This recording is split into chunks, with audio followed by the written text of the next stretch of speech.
నమస్కారం అందరికీ. ఈరోజు నేను మీకు మా గుమ్మగట్ట మండలం బీటీ ప్రాజెక్ట్ గ్రామంలో ఉన్న ఒక పురాతన పవిత్ర స్థలాన్ని చూపించబోతున్నాను. ఇది పెద్ద దేవాలయం కాదు, కానీ మా పూర్వీకులు తరతరాలుగా పూజించిన ఒక మహిమాన్వితమైన స్వామి స్థలం. ఈ ప్రదేశం గురించి బయట ప్రపంచానికి పెద్దగా తెలియదు. ప్రస్తుతం ఎవరూ పెద్దగా పట్టించుకోవడం లేదు. అయినా మా కుటుంబానికి, మా గ్రామ పెద్దలకు ఈ స్వామి మీద అపారమైన విశ్వాసం ఉంది. ఏక్కడి చుట్టూ మొత్తం చీరువు ఉంటుంది. కొండల్లో నెల్కొన రాయుడు మన రంగనాయకులు కథ.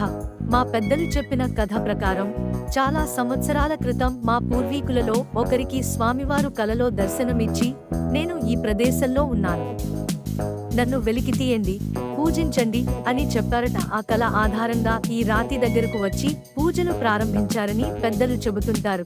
ఇంకా ఒక విశ్వాసం ఏమిటంటే, ఈ రాతి కింద స్వామివారి శంఖం, చక్రం మరియు జకిటి, పురాతన ఆయుధం చిహ్నం ఉన్నాయని గ్రామస్తులు నమ్ముతున్నారు. ఇది ఇప్పటివరకు శాస్త్రీయంగా నిర్ధారించబడలేదు, కానీ ఈ విశ్వాసం తరతరాలుగా కొనసాగుతోంది. ప్రత్యేకత: ఈ స్వామిని ముఖ్యంగా మా కుటుంబ సభ్యులే మొక్కుకుంటూ వస్తున్నారు. ప్రతి సంవత్సరం ఇక్కడ పూజలు చేస్తూ మొక్కులు తీర్చుకుంటూ ఉంటారు.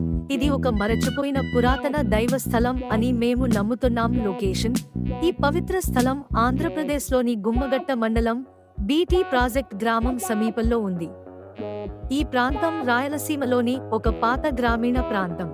ఈ వీడియో చేయడానికి నా ఉద్దేశం ఒక్కటే: ఈ పురాతన స్వామి గురించి అందరికీ తెలియాలి.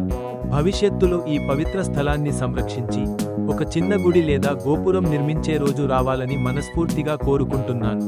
మీకు ఈ వీడియో నచ్చితే దయచేసి లైక్ చేయండి, షేర్ చేయండి, సబ్స్క్రైబ్. ఈ స్వామి గురించి మీకు ఏమైనా సమాచారం లేదా పాత కథలు తెలిసి ఉంటే తప్పకుండా కామెంట్లో తెలియజేయండి. జై శ్రీమన్నారాయణ.